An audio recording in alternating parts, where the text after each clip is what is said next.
อแตบใต้ไหวสาในปุญญาปารมีธรรมของพระมหาเถรานุเถระ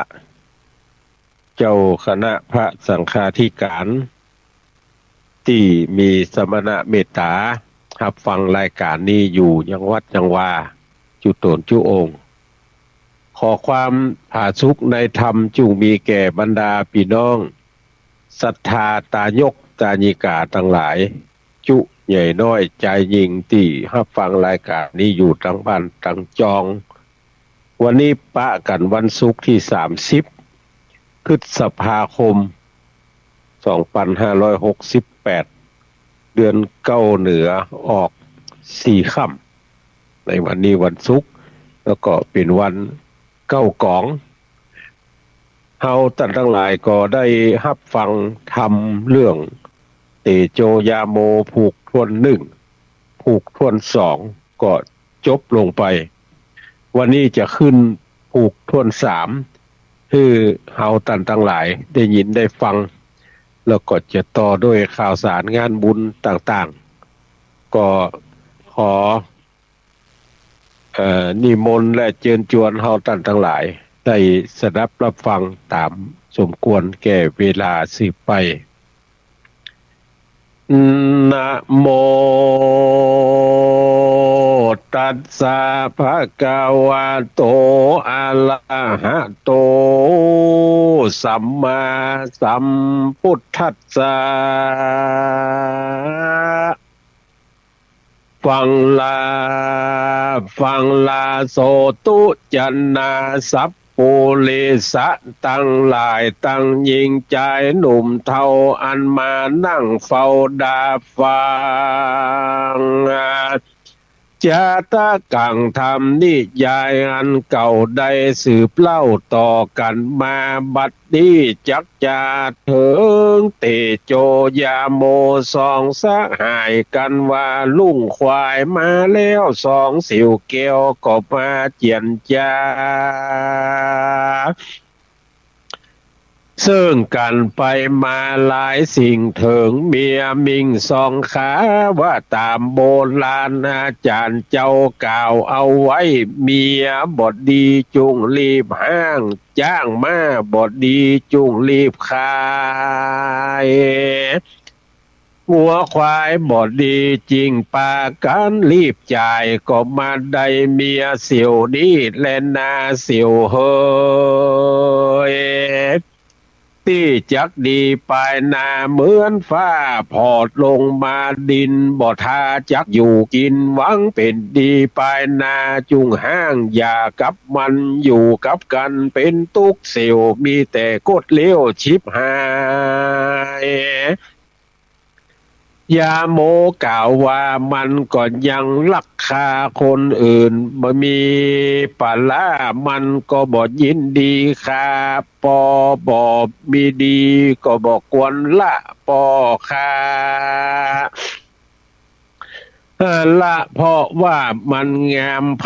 มาถามเรื่องเรามันบอกเข้าใจตั้นตัวมันบอกหันชอบสู่คาได้หู้แต่เมินมาและนาเสียวเฮ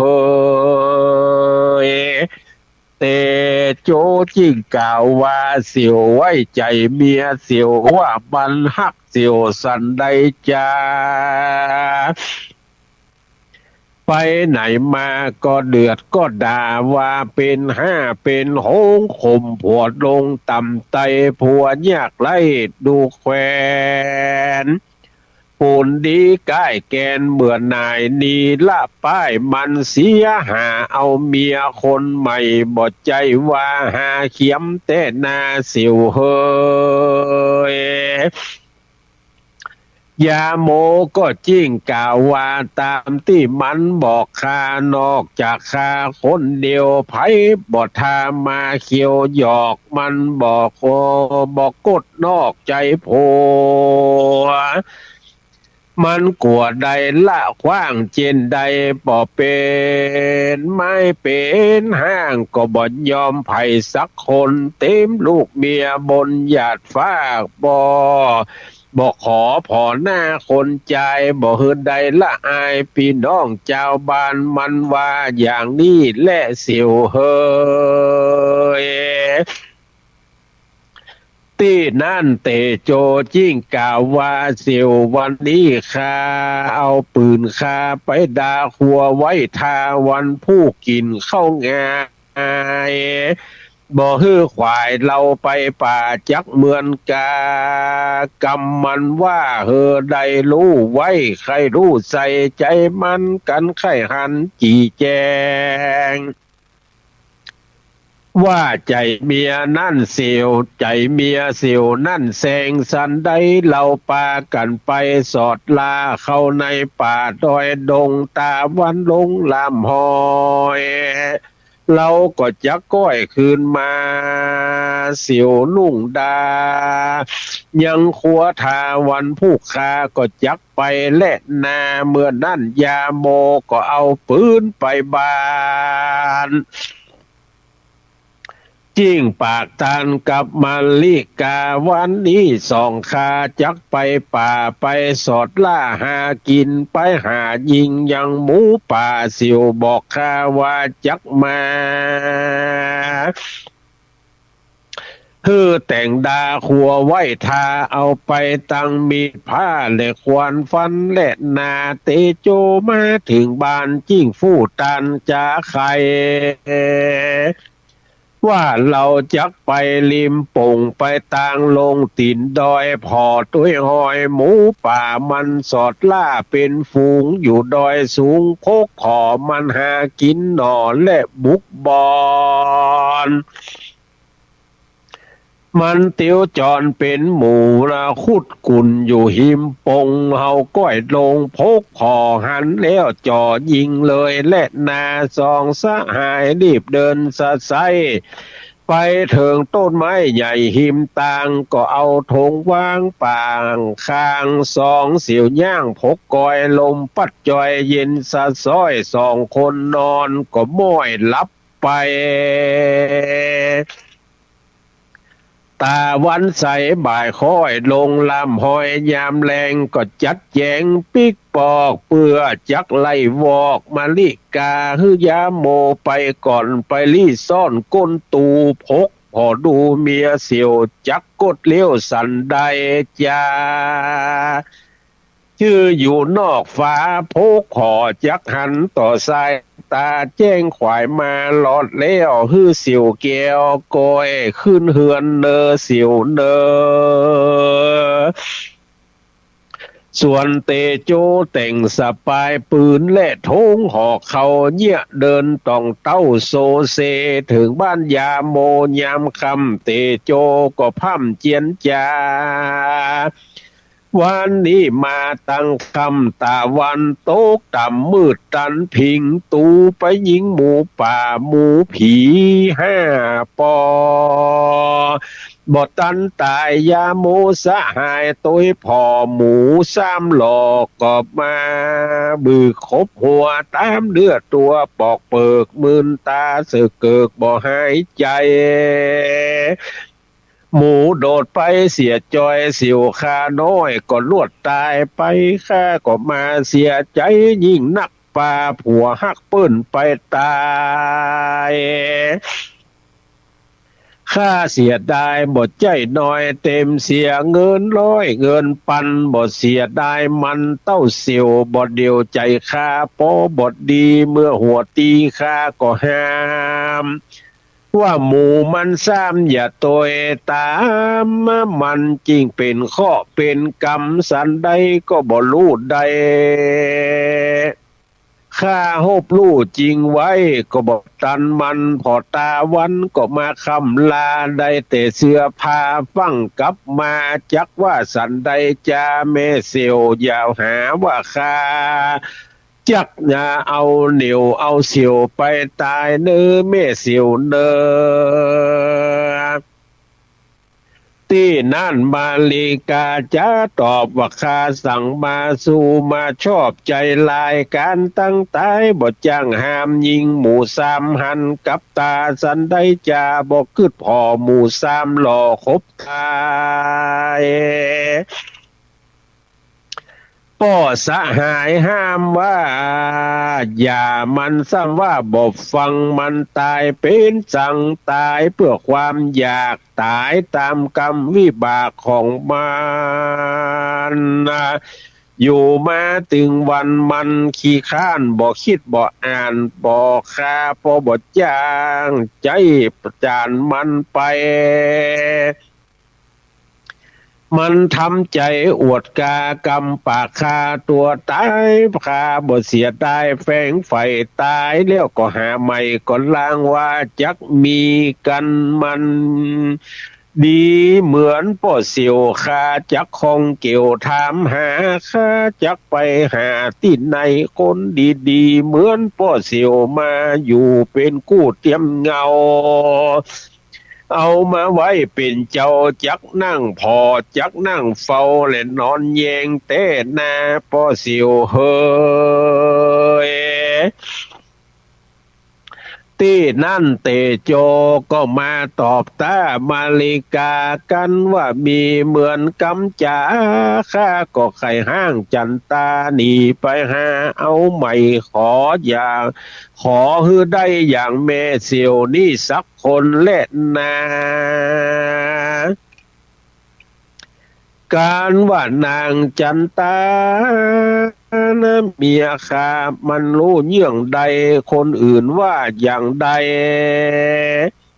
ข้าก็ว่าไปอย่างนั้นเหมือนขี้ควายไหลตัวหางนั่นแน่นางมาลิกาจิ้งกล่าวว่ากันบ่มีตาควายบดลงกันป้อเสียวตกลงปงใจลักชอบข้าก็สาธุจอบยินดีหาที่สุดบทใดตามแต่ตานไทยขุนนามันซ้ำกล่าวแถมว่าวันนี้ข้าอยู่คนเดียวโดดเดี่ยวบ่ยอมมือป้อเสียวปิกบานเมื่อเฮือนขออยู่เป็นเปื้อนข้ากลัวผีตายโหงกลัวมันมีผีพงมาหลอกกลัวผีบ่บอกมาเลียมมันมาจัดแจงแต่งโภชนาอาหารรับประทานอิ่มแล้วก็จวนป้อสิวเกลเข้าไปนอนก็มีวันนั้นแหละนายามนั่นเตโจกำบอกขี้ยาไปนั่งท่าปลายในนั่งเกียดไฟขี้บองมาลิกาก็จริงขิงร้องบอกพ่อเสียวดับไฟเตโจจิ้งไขบอกกล่าวคายังบอกให้รับคาบอดดับไฟเตือคากลัวผีเสียวยามโมจักมาลู่มาหันมันลุกมาปันฟังฟ้าวกำแขนป้อเสียวเข้าไปนอนว่าหัวใจเจ้ามอนมันนั่งสั่งติดนี้กันหมู่คบกาบกันปอบ่หอนจักคืนมาแหลดนาป้อเสียวเฮยยามนั้นเลยเตโจจักพานุงมันออกเสียเหลือแต่ตัวร้อนจนมันบ่ยินเดือดร้อนและบ่มีอย่างอายมันว่าถึงจักตายก็ป้อเสียวคนดีของข้าเหมือนได้ขึ้นสวรรค์จันฟ้าเป็นนาบุญของข้าจาเดียวหักมาตันและนาป้อเสียวเฮยส่วนว่ายาโมพกอยู่นอกฟ้าหันกับตาทวนที่เมียกูนี่ถอยจังไรมันอยู่ในบ่หูใจชอบสู้ตันหาจานินตาผัวขิ้นจาดูหมิ่นดูแควนยิงปากแบนหน้าผากลอกเป็นยิงศอกกอกใจดำปากเป็นธรรมใจบาปบ่สุภาพธรรมดากำปากกำจาเสพใบยิงบาปใบไล่พญา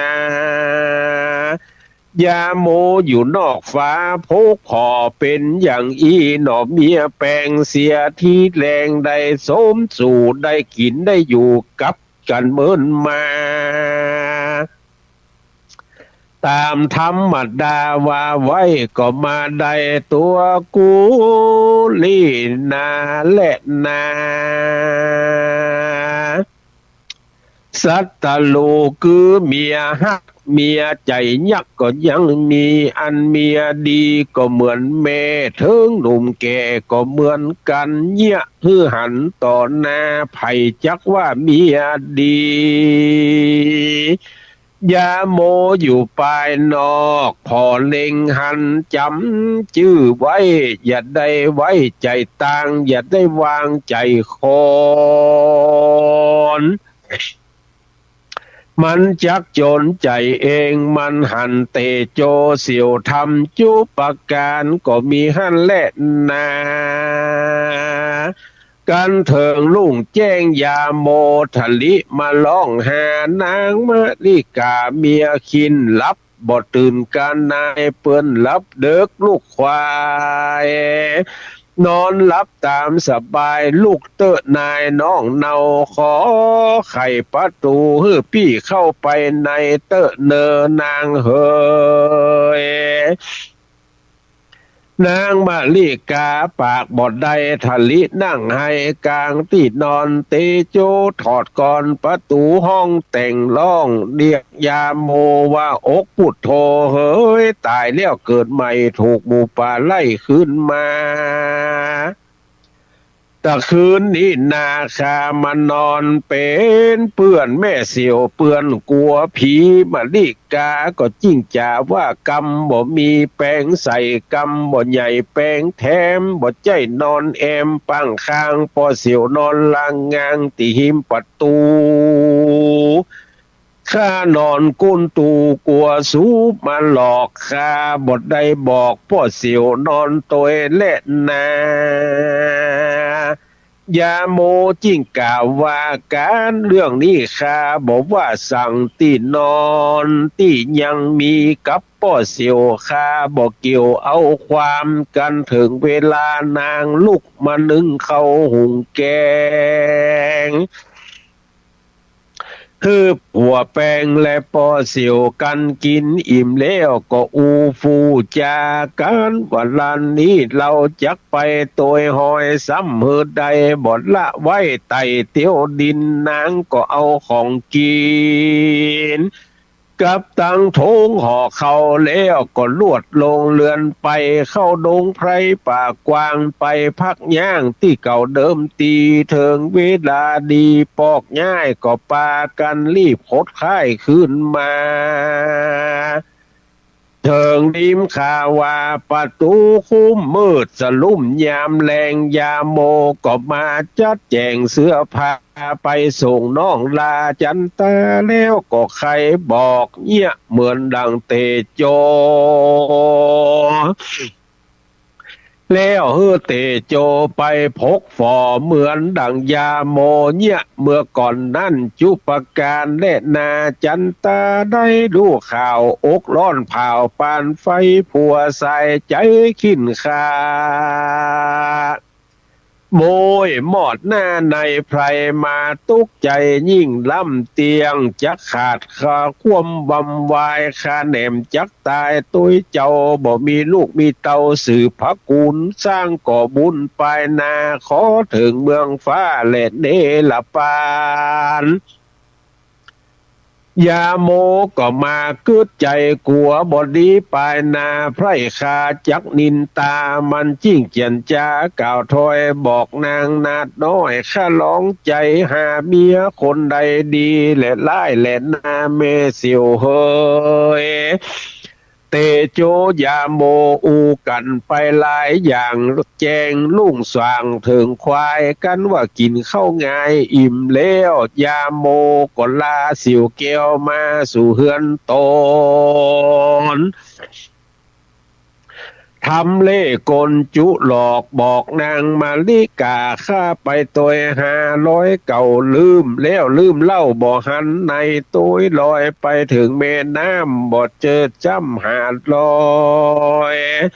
ขึ้นบนดอยล่องลงหอยตามปากกล้วยหิมปงบ่หันสั่งสักสิ่งเกล็ดหน้าเจ็บปวดแข้งปวดขาเลือตายสองสหายก็ปากันมานี่แหละนา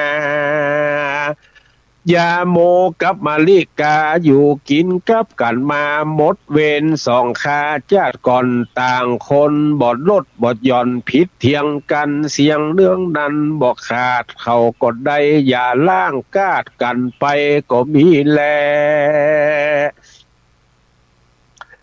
ส่วนว่ายาโมปอห้างได้มาอยู่บ้านเตโจเป็นสุขโขบ่อนน้อยลืมกู้หอยมาลิกาได้ผ่าธนารวมกันมาเต้าอีกำเวนก่อนนี้นั่นจักเสียงกันไปเตโจใจก็มาอยู่บ้านแต่งนาต้านหาวันดีวันสดีโจกฟ้าจักต้องกล้าเตียวขายไปซื้องัวควายเอาไปขายต่างบ้านต้าตั้งเมืองกาสีงัวควายดีมีหลายหมู่ตั้งปางอยู่หิมต่างตั้งตูปางพร้อมเสียงเอางัวไปเลี้ยงตามหิมฝั่งกงกาตาวันตาตกต่ำจะไกลคำอัสดางก็ไล่งัวตั้งปางลงน้ำหิมฝั่งกั้มสากรล้างตัวก่อนนอนอาบเลนวิทวิ่งเต้นเป็นสายงัวควายหลายก็มาบุบุญน้ำปอขุนปอดดำตามในลำแม่น้ำล้างตัวก็ลงเจ้ลงนอนในสากรน้ำกวางหมู่เจ้าบ้านตักอาบตักกินเขาก็ยินจมซ้ำงัวควายตายห้าตายโหงเข้าป่ากันลงขุนเสียงคนพ่อคนเลี้ยงบ่มีกาคนใดจาตาบอดตาลมเขาก็แจ้งเขาก็จมไปหลายเอางัวควายมากวนน้ำใบเงาล่ำปอบ่หันในเปิ้นตักไปกินไปอาบน้ำคู่เตียวหาบตึงวันฮื้อมันได้กินน้ำเยียวงัวควายกูเจี้ยนกูจาดดูหมิ่นพระมาดเจ้าบ้านเจ้าเมืองและนายังมีบ้านหนึ่งชื่อว่าบ้านสวนดอกอยู่ตังวันออกเมืองกาสียังมีลูกแม่ไม้เป็นจ้างต่อหูกและปั่นไฟมีลูกอยู่หญิงเดียวชมชะเลียวอ่อนอ้อยนางนาดน้อยอายุได้16 ปีนางนาลีจบการต่อหูกปักเป็นหูปเป็นลายปักเป็นเส้นเป็นสายเป็นดอกดวงมาดวงดอกไม้นางทำใดจุอันนางชื่อว่าฟองจันมีผิวพรรณใสส่องนางบอกขึ้นล่องเอวบานไผ่บอกคบคนใดไปเป็นกู้นางมาอยู่สร้างการเฮือนกระตำเปลี่ยนบ่อนละนางมีธรรมะอยู่ในใจสองสหายไปลอดไปย่างจอดแปลงปางหิมเฮือนนางนาไทยอยู่หนใต้หิมปองมีความประสงค์ไข่เอวหันสาวเถี่ยวฟองจันและนาขณะนั่นสองสิวไปเลี้ยงควายกันตะวันลงปาดปลายไม้สองสิวก็ไล่งัวควายหมู่ดวงลายไปกินน้ำตาเจ้าบ้านเขาก็ร้องด่าโวยวายงัวผีตายควายผีห้ากวนน้ำตาตังเนื้อสังบ่เมื่อเขาเหี่ยวซ้ำขี่เยี่ยวลงมาปอกก้านี่นาตามันบอดบอกคืดฮอดเปิ่นจักไปอาไปกินสั่งบอกไปกินตาไต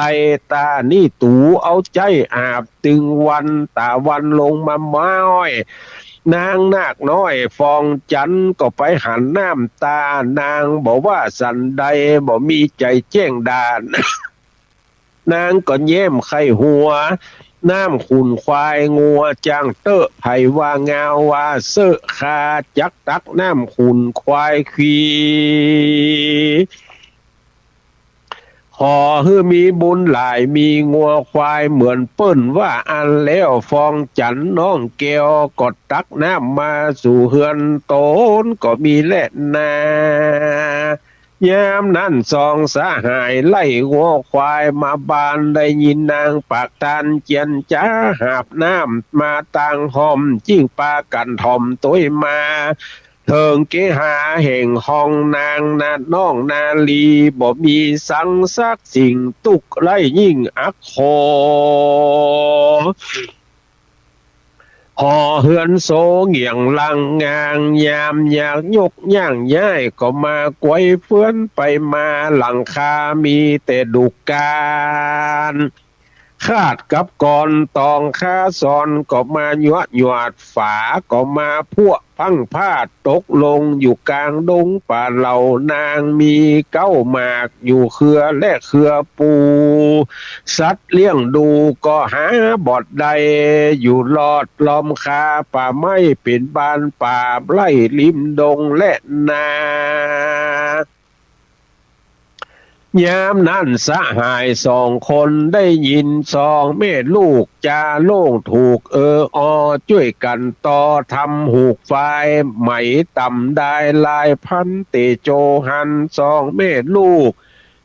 ก็มาถูกหัวใจนางมีนาตาใสส่องคิ้วก้อมกล่องเอวกลมฐานานมต้นเตาเหมือนหล่อเบาแปลงเอา10 นิ้วหน้ามือนางก็เหมือนขูดเหมือนเหลาสมเปิงเป่าย้อยแย้มสองฝ่ายแกมเป็นปวงคำสอดดวงใสส่องซารูปน้องถูกลักคันนานางคนนี้นายังหนุ่มสีบานจุ่มงามดี เป็นคนมีมารยาทนางจบฉลาดการต่อตำหู้คบยำเท่าแก่สองคนแม่ลูกอยู่ตามโจรและนาคืนนั่นแหละลุงแจ้งมาขวายแล้วสองสหายเกี้ยวก็ปากันไปบอดจ้าไปเผียวบ้านก็หันหน้าฟ้องจานนั่งต่อหูกสมเปิงเป็นกู้ยาโมกันปากันขึ้นไปฟู่จ่าต้านต่อวายนาล่อเจียนจ้าตั้งหน้าตั้งตามาหาแม่กำเขืองมีแต่นักนาข้าเตียวมาใดเจ็ดหัวเมืองหาเส้นบ่หลีกเว้นเมืองใดเสาะหายิงผู้เปิงใจบ่ปบในสักแห่งก็มาหันลูกแม่นี่คนเดียวยิ่งมีปันนาการของฝากเพื่อจักมาขอเอานางน้อยนาดไปเป็นเมียขอแม่อย่าละเลยเสียมองปากแม่ขอเอาสหายคาไปเป็นลูกเต่าขอเอาแม่เป็นเจ้าเป็นมารดาคาแม่รับตาเอาสิวคาไว้เป็นลูกผู้ทวนสองตามหีดกองมาแต่ก่อนขออย่าฮือใดคาได้ใจอ่อนใจตายเดดเตอที่นั่นนางแสงดาจ้างต่อหูกเจียงจริงเรียกร้องลูกตนมา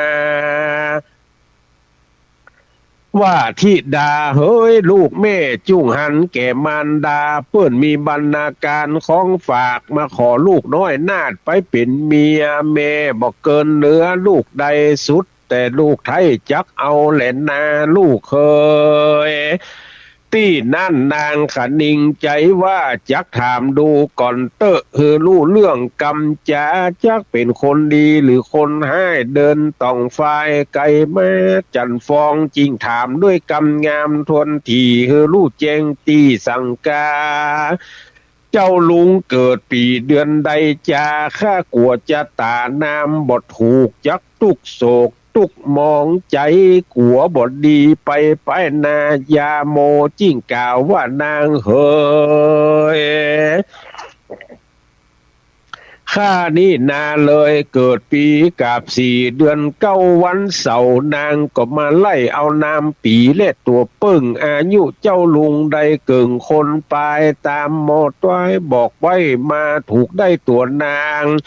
ยอดชิงบางลู่ทีแจงโดยที่ปัญญาแก่เหลือมารดาหลายขวบเขาเปิงเป็นป้อเท่าตัวนางคิงใจจะจอง จักลองพอปัญญาสองคนนี้นาดูก่อนกันเขามีพญาปัญญากูจักเอาเป็นสามีและนานางก็จิ้งจาถามเป็นปัญหาเจ้าลุงลูกเจ้ามาบ้านคาลุงทางป่าทางยามากี่ม่อนล่องโหยมากี่วันเตโจจิ้งกล่าวว่าลุงทางป่ามา2 มอนล่องโหยมา2 วันลุงมาปุ๊บจ้างสารกินใบไม้แห้งเป็นหมูลวงลายลุงเกี่ยวจิ้งพายเข้าพายออกเป็นสัตว์ยังและนาบอกคือตัวนางแล้วนางจิ้งถามไปนา ว่าลุงเจ้าเลี้ยงพระไว้กี่ตนขยมกี่คนเตโจกล่าวว่าเสียวคาเลี้ยงพระ6 ตนขยมบ่มีสักคนมันละเสียแล้วจิ้งหนีมานี่เสียงแหลดนานางก็ถามว่าเจ้าลุงมาเถิงหนตางมาปะขี้ข้าน3 จำพวกกาอันหนึ่งขี้ข้านกินอันหนึ่งขี้ข้านส้วยล่างอันหนึ่งขี้ข้านอยู่3 จำพวกนี้จักได้อันใดจา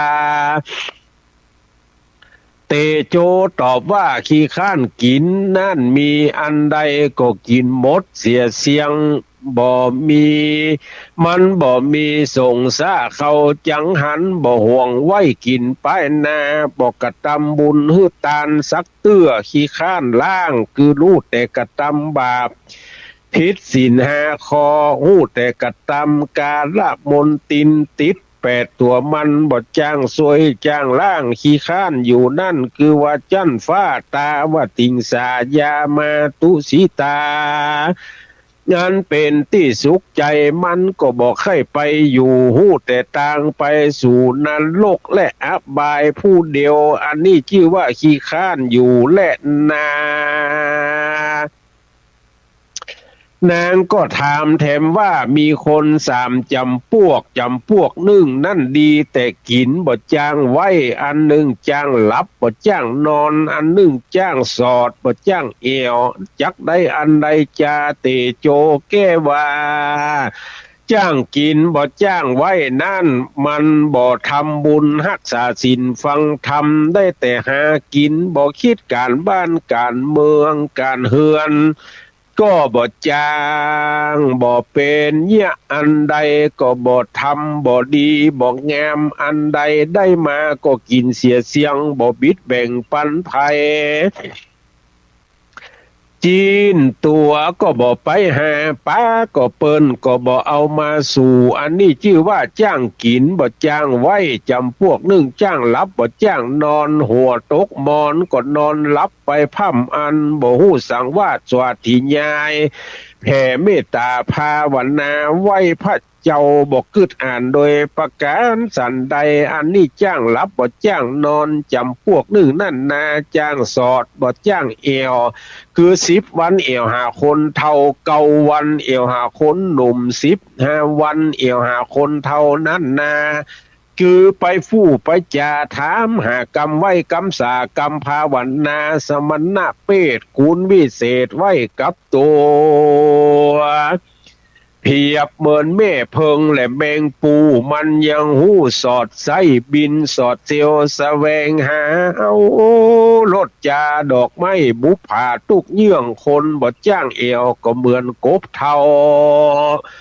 เฝ้าเก้าดอกบัวบ่ฮู้สุกตัวเอาไก่สอนพูดหัวออกมาอยู่จักควายบ่ฮู้ให้บ่ฮู้ดีตานว่าเจ้าจาลดดอกไม้โดยประการสันใดอันว่า9 วันเอวหาคนหนุ่มนั่นคือไปลักเอวอูฟูจาเสาะสอดไส้หาหลัวหาไม้มาใส่ไว้ในเรือนตัว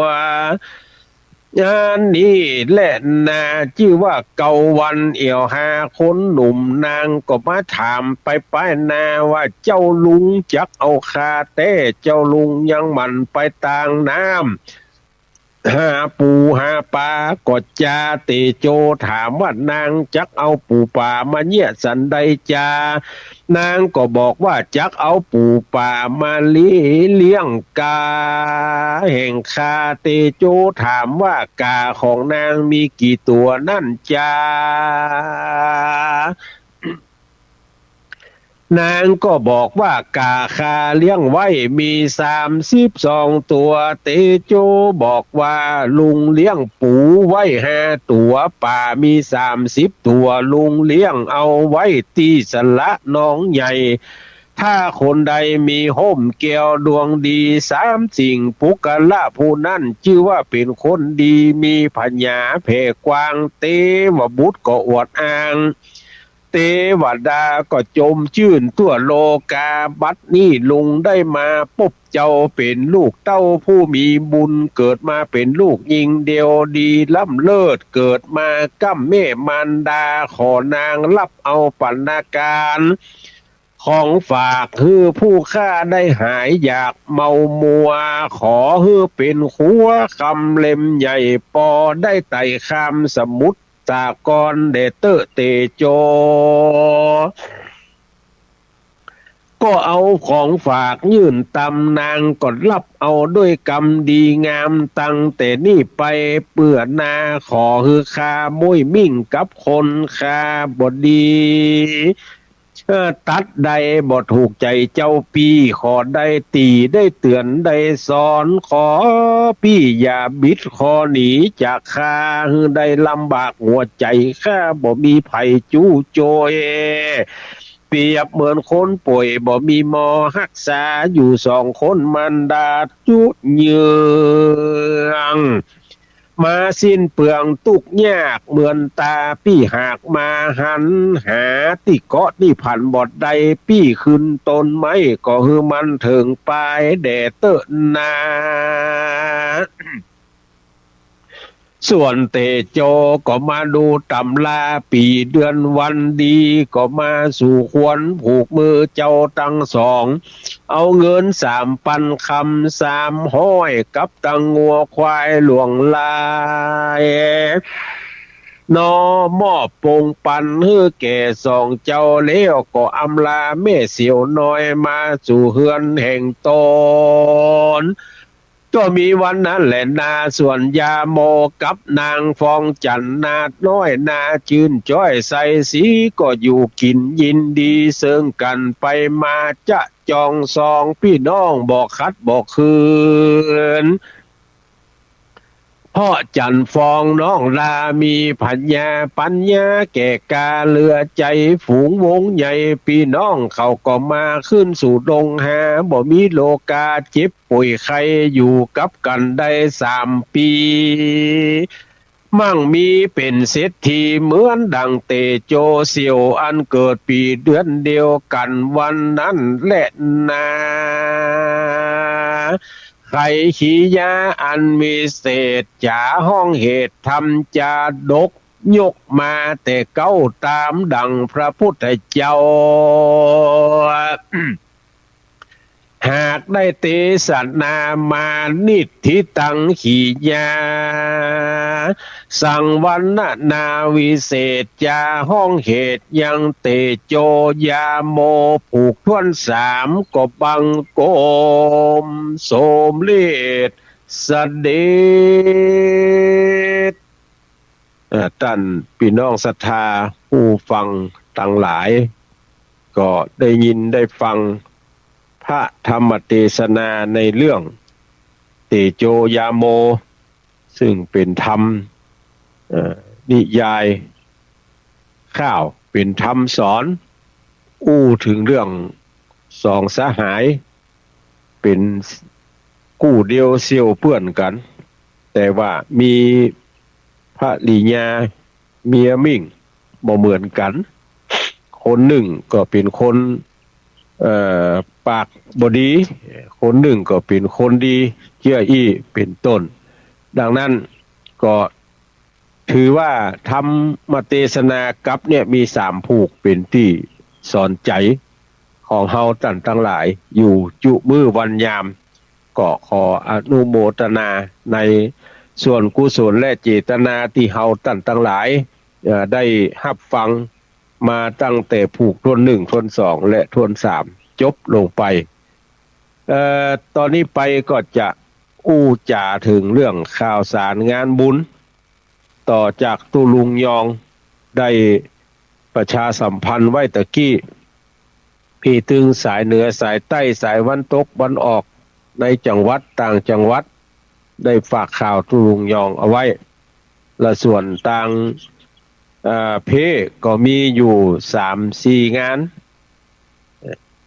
ก็บ่น้อยในกำแล้วอีกเถอะ ตลอดเดือนนี้เดือนมิถุนาที่จะมาถึงวันพุกวันฮือนี่วันนี้ก็30ละ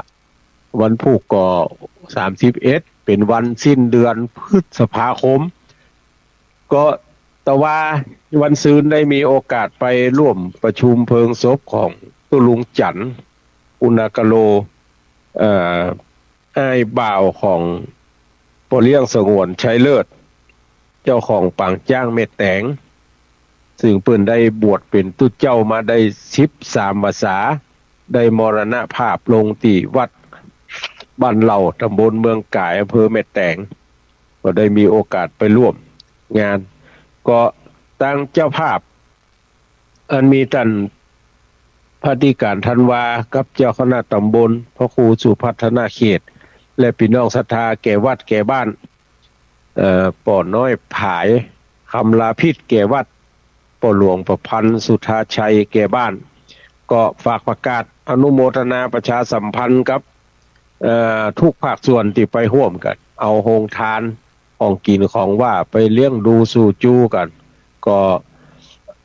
ขออนุโมทนาในกุศลและเจตนาที่เขาตั้งทั้งหลายได้ทำบุญไปตะวาแล้วก็วันฮือวันอาทิตย์ที่1นี่ท่านพระมหาทิติวุฒิญาณวิโลรองเจ้าคณะตำบลแม่ปูงแม่ห้อยเงินก็จะได้จัดงานทำบุญสัตมวานครบ100วันคือกับแม่น้อยจันทาธงชิวซึ่งเป็นแม่ของท่านพระมหาท่านรองเจ้าคณะตำบลจะทำกันที่วัดดอยปล่อยนกศรัทธาในเขตทรัฐทัดใกล้ตำบลแม่ปูงแม่ห้อยเงินไผมีเวลาก็ไปร่วมกินหอมตาลกับท่านรองเจ้าคณะตำบลโดยกันเนอร์วันที่1แห่งงานวันพฤหัสบดีที่5มิถุนายนเป็นวันสิ่งแวดล้อมโลกคณะกรรมการเครือข่ายลุ่มน้ำกวงลุ่มน้ำลาวก็จะจัดให้มีพิธีสืบชะตาป่าไม้สายน้ำแม่กวงแม่ลาวในวันที่5มิถุนายนวันพฤหัสบดีในงานก็จะมีพิธีบวงสรวงท้าวจตุโลกบาลทั้ง4บวงสรวงเทวดาอาหักอันรักษาอุ่นน้ำแม่กวงแม่ลาวแล้วก็จะต่อโดยพิธีสงฆ์พิธีสืบชะตาโดยการเจริญพระพุทธมนต์โดยการเทศนาธรรมแล้วก็จะมีการปาฐกถาพิเศษโดยท่านนายอำเภอเวียงปะเป้าท่านนายอำเภอดอยสะเก็ดแล้วก็ผู้ว่าราชการจังหวัดเชียงใหม่ก็จะไปวันนั้นกรรมการเครือข่ายแล้วก็ที่ปรึกษาอันมีท่านผู้อำนวยการศูนย์ศึกษาการพัฒนาห้วยหองไข่เป็นต้นเป็นประธานก็จะไปกันในวันที่5เพิ่นจะจัดงานที่ข้างศาลแม่นางแก้วเนอะไปร่วมกินร่วมตาลร่วมงานด้วยกันเอาเข้าห่อไปโดยได้คนห่อ2ห่อไปเปาะไปรวมกันถึงเวลาแล้วเพิ่นก็จะกำแจกไผได้จิ้นก็หาไผได้ปลาก็กินไปตามนั้นก็จะมีหลากหลายบางคนก็ไข่ต้มบางคนก็น้ำพริกบางคนก็เป็นพัดเป็นเจ้าเป็นจืนจะเอาใส่ในห่อในอย่างแล้วก็ขอท่านทั้งหลายเอาใจวัสดุธรรมชาติเนอะขอยกเว้นโฟมยกเว้นอันอื่นที่มันย่อยสลายยากขอเป็นใบตองขอเป็นกระดาษชานอ้อยหมู่นี้มันย่อยสลายง่ายหน่อยไปร่วมกินหอมตาลเลยกันเนอะวันที่5แล้วก็แถมงาน1วันที่10มิถุนายนเดือนเก้าเพ็งก็จะมีงานประเพณีส่งน้ำพระธาตุสารทัดใกล้นี่ก็มีวัดดอยจอมแจ้ง วัดดอยจอมแจ้งของท่านพระครูบรรพตศาสนกิจเปิดก็จะมีงานกูปีแล้วก็วัด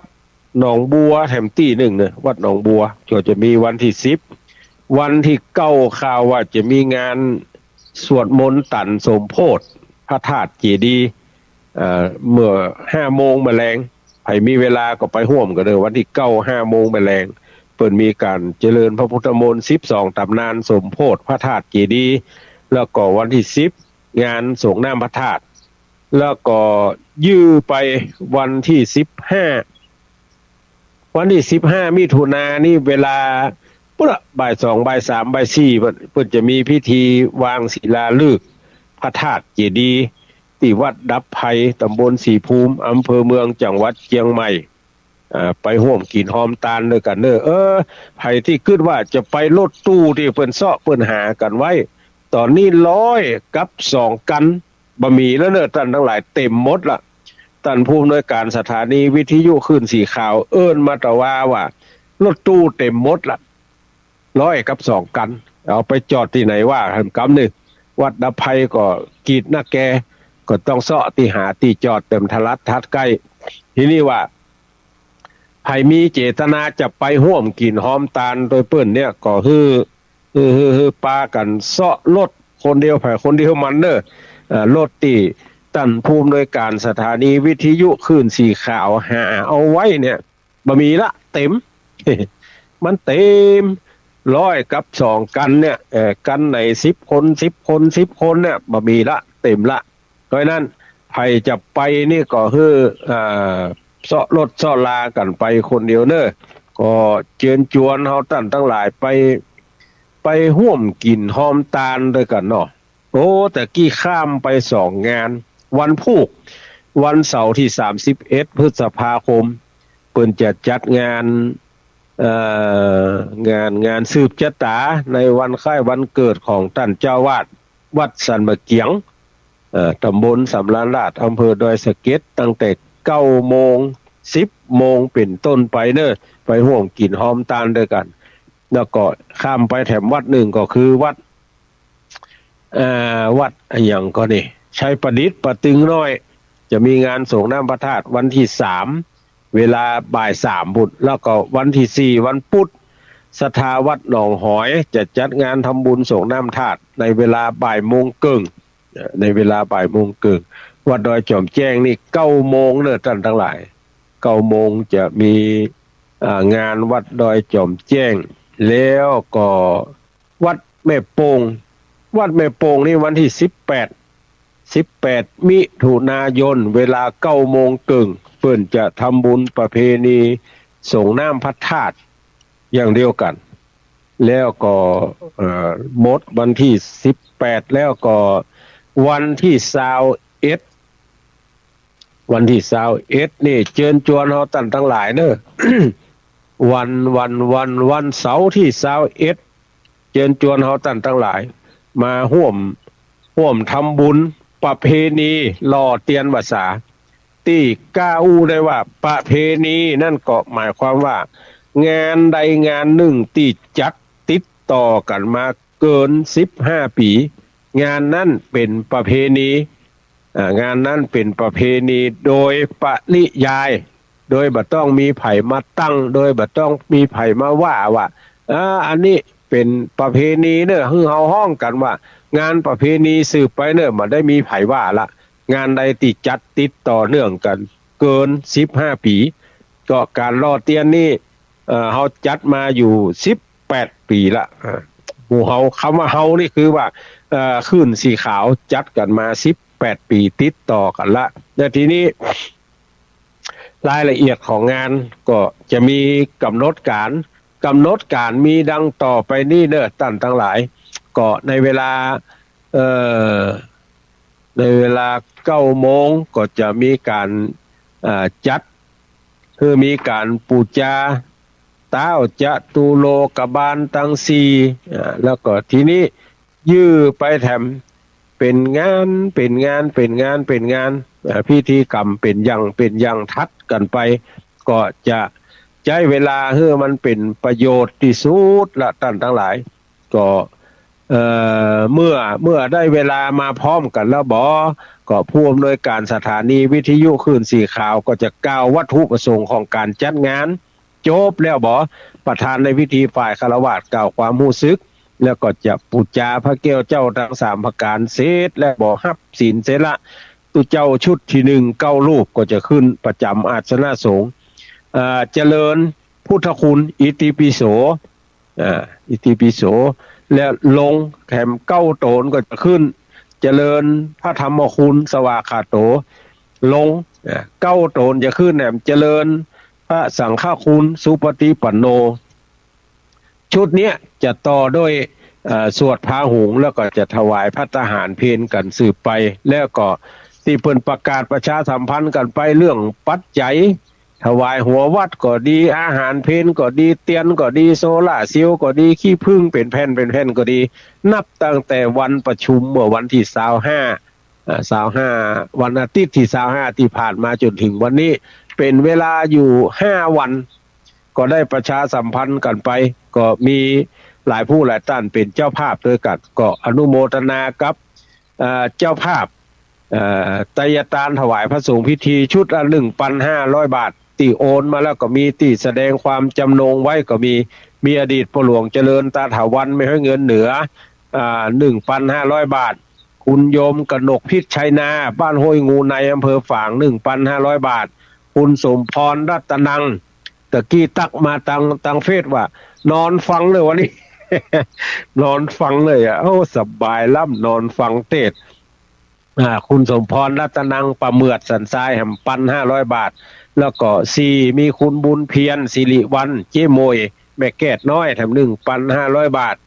5มีแม่จันเรือนใสแม่เดือนเพ็ญทิมว่างแม่อมราวงแหวนอันนี้รายละ500อยู่สันปะตองเป็น 1,500 บาทแล้วก็6มีแม่อุ้ยนางดวงสุวรรณบ้านปัจจันจังหวัดเชียงราย 1,500 บาทแล้วก็7มีคุณณัฐพงศ์คุณสายพินจันเที่ยงบ้านปางไฮ 1,500 บาทอันนี้โอนมาเรียบร้อยเมื่อวันที่26เวลา 9:21 นาทีที่8ก็มีคุณทวีอรุโนไทยพิพัฒน์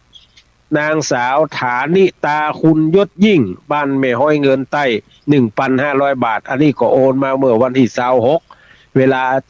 20:23 นาทีอันดับเก้าก็มีคุณอมรวันเล้ากุลคุณอภิลักษ์คุณณัฐวัฒน์เด็กชายอินทชัยจิตวิไลแล้วก็คุณอิงฟ้ามโนน้อมเด็กหญิงวชิละชาวริศราหมื่นพรมบ้านให้หมู่5ตำบลฟ้าห้ามแถม 1,500 บาทอันนี้โอนมาเมื่อวันที่27เวลา 7:33ต่อไปก็มีแม่แสงอินคำมูลศรีบ้านจ้างเผือก 1,500 บาทโอนมาเมื่อวันที่27เวลา 20:13 นาทีแล้วก็มีแม่จิรพันธ์โมป้อบ้านหนองบัวเวียงป่าเป้าแถม 1,500 บาทก็อนุโมทนาเด้อต่อไป สุมาเตอจำไม่ไอ้เป็นรายชื่อของผู้ที่รับเปิดห้องว่าฮับพัฒหารเพนจำนวนแต่ละโต๊ะใน 1,000 บาท 1,000 บาทมีคุณยุพินปันเมาบ้านโป่งทีวี1,000 บาทนี่โอนมาเมื่อวันที่9เวลา 6:50ตอนนั้นไปก็มีนายชนะชนเตจะแยงบ้านห้วยหม้อ 1,000 บาทป้าศิลาโหดงามเวียงป่าเป้า 1,000 บาทโยมกระโดกพิษชัยนาห้วยงูในแถม 1,000 บาทคุณพันนิตาพรมมินบ้านสันปะตองแม่แตงอินตะขินแถม 1,000 บาทคุณอมรวันเล้ากุลคุณอภิลักษ์คุณณัฐวัฒน์เด็กชายอินทชัยจิตวิไลคุณอิงฟ้ามโนน้อมคุณเด็กหญิงวริศราหมื่นพรมบ้านที่12/12หมู่6ฟ้าห้ามอำเภอเมืองแถม 1,000 บาทอันนี้ก็โอนมาละเมื่อวันที่27เวลา 7:33ต่อไปเป็นป่อวันชัยแม่โสภาตริโยบ้านแพะปะคาตำบลสง่าบ้านแถม 1,000 บาทโอนมาเมื่อวันที่27เวลา 20:14 นาทีอันดับ8มีแม่อุ้ยมีชัยพินโยภาส บ้านฝางปอยอำเภอฝาง1,000 บาทโอนมาแต่ว่าเมื่อเวลา15:49 นาทีต่อไปเป็นรายชื่อของเจ้าภาพโซล่าเซลล์แล้วก็เตียนที่จะถวาย10 15 วัตต์อันนี้ได้จัดไว้30 ชุดตามคำบอกเล่าของผู้อำนวยการสถานีเพื่อจะเอาไปตานที่อื่นในวันที่เขาจะไปตานเตียนพุ่นโดยแถมก็มีแม่ทองเครือชัยคันธานางสาวธัญพัฒน์กีรตาพันกุลบ้านศพปราบ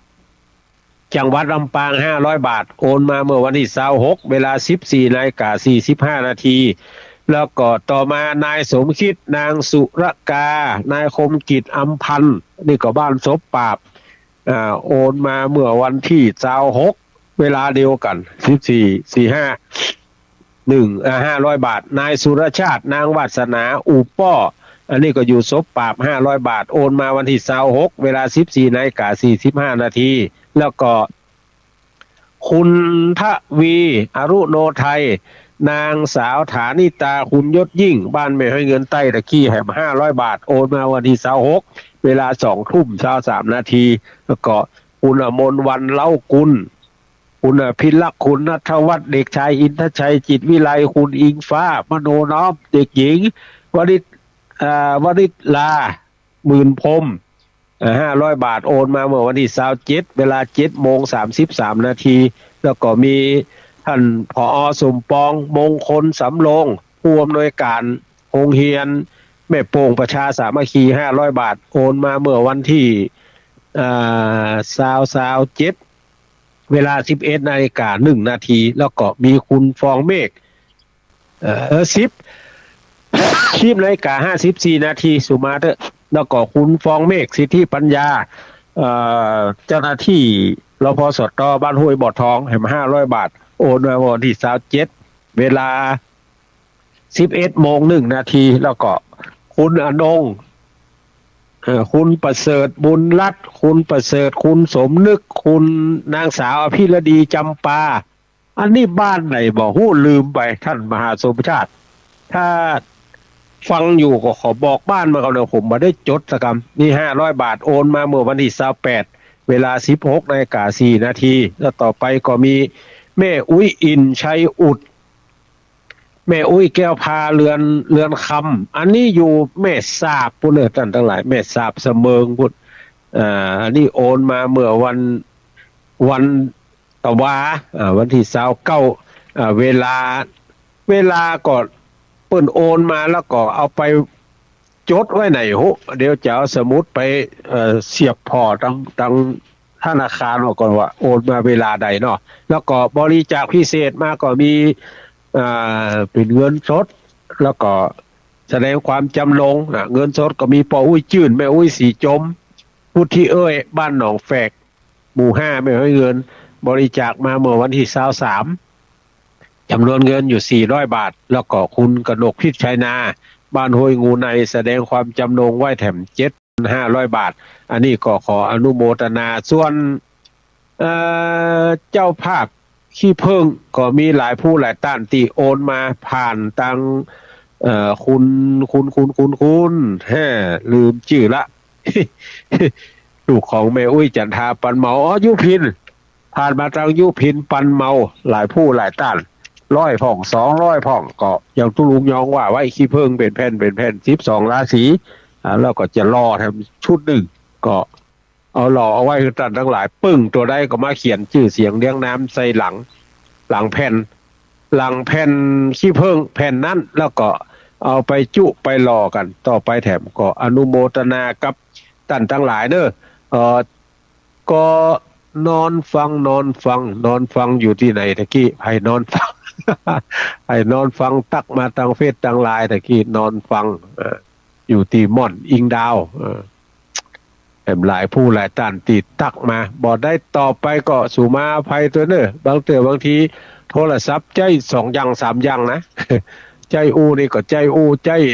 สื่อสารทั้งอื่นก็ใจสื่อสารทั้งอื่นตัวก็อนุโมทนาขอบคุณกับท่านทั้งหลายเนอะที่รับฟังรายการมาวันนี้บอกเปิดสายเถอะใครจะอู้จะจาก็โทรมาหลังไมค์เนอะ 0817964608หน้าไม้นี่จะมาเปิดแต่เพราะว่าใช้เวลาของทางสถานีมาครบถ้วนขบวนการละเพราะว่าประชาสัมพันธ์นัก20 กว่านาทีก่อนวันนี้ก็อนุโมทนากับทุกท่านเนอะใครจะโทรมาอู้หลังไม้ก็0817964608จัตตาโลธรรมาวัฏันติอายุวันโนสุขังปะลัง